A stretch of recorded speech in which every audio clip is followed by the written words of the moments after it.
Hey, if you want to activate alerts about the low blood oxygen level on the Redmi Watch 4, all you have to do is just to click on the side button. Then you will have to find the SpO2 from this list. So it's actually between the vitality and the sleep. Let's open it.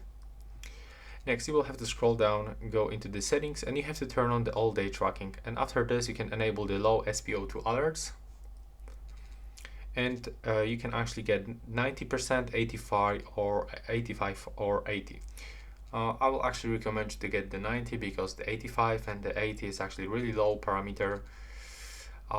So yeah, if it actually drops below the 90, it's actually not good. So you have to contact for some doctors and just take a look your SpO2 with professional devices. So that's all right now. Please subscribe to my channel and see you in the next one.